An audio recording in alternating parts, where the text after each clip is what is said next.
Colombia recalled its ambassador to the United States today amid rising tensions between the two countries after U.S. military strikes took out what the Trump administration claimed were drug trafficking boats in the Caribbean.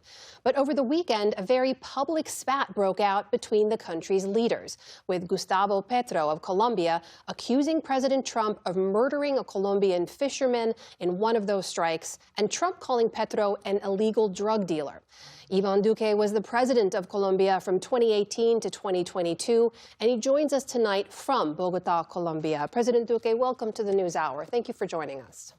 Amna, thank you so much. It's a pleasure to be here with you. So your successor, President Petro, has now accused U.S. President Trump of murder. He also says the U.S.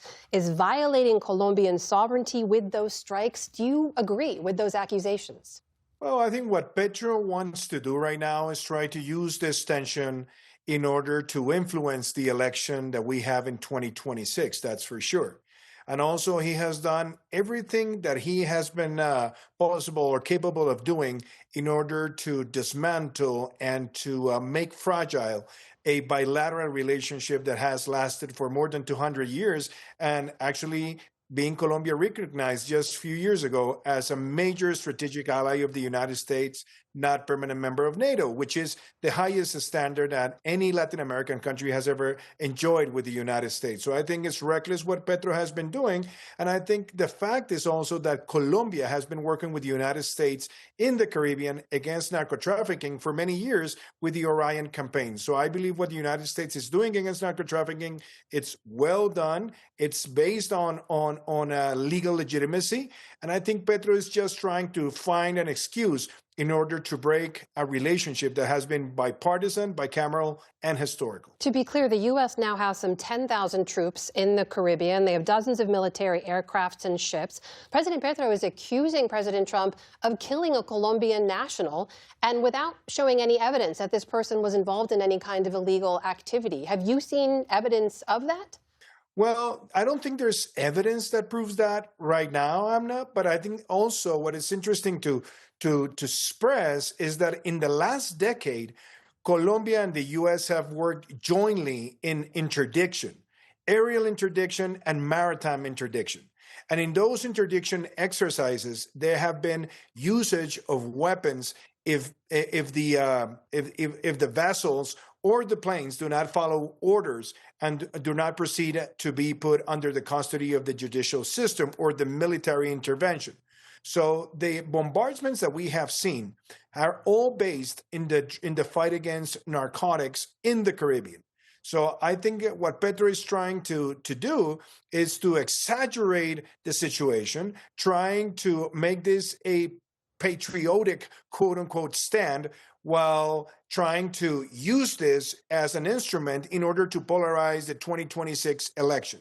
But when you look at the facts, Colombia and the United States have done this kind of exercises for a long time. So I think this is just an excuse that Petro is trying to find in order to break the relationship with the United States, which is just reckless. Well, as you say now, the relationship between the two countries is very different, even though they've had this shared history of counter-narcotics in the past. These two leaders have been clashing for months. We saw President Trump threaten tariffs in January after Petro tried to block his use of military planes to deport Colombians back to Colombia. You now see President Trump threatening to further cut aid that was already slashed when he first came into office. What would be the impact of that cut on Colombia?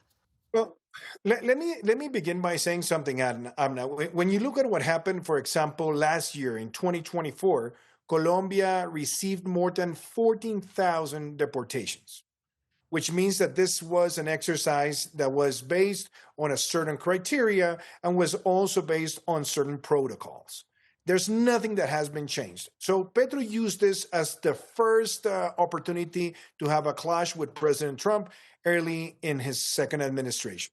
Then, as you have seen, he has even gone to the streets of New York and asked the troops of the United States not to follow President Trump's order, which is reckless, and it's something that it's illegal. And that's why there was a very strong message from the United States. Also, Petro has been decertified in the fight against narcotics. And now, with all this escalation of attacks from Petro to the United States, even calling the United States a Nazi administration and trying to promote genocide all over the world. What he's trying to do is just break the relationship. With what interest? Petro doesn't care if there are tariffs of 10, 20, 30, 50%, because he actually wants the private sector to suffer from this clash, which is also reckless. So my call is for the United States to individualize any sanction and not to create a collective punishment for the economic apparatus that would harm thousands of jobs. And I think Petro wants that, but we have to avoid that. And Petro wants that in order to be instrumentalized for the election in 2026. I think there's a parallel diplomacy from majors, governors, us as former presidents, the economic agremiations that have called for the relationship to be maintained bipartisan, bicameral, and basically honoring the 200 years of very strong relationship that we have enjoyed and not allow Petro to go his way. So when it comes to these military strikes in the Caribbean, which have been the source of this latest round of tension, I just want to be clear on your take here. You're saying even if the Trump administration provides no evidence for the basis of their claims that these are narco traffickers, and we've had legal experts saying that some of the legal justification is highly dubious. There's a lot of questions around how legal these are. You're saying that's a standard that's acceptable to you for the U.S. to continue to carry out these strikes. Is that correct?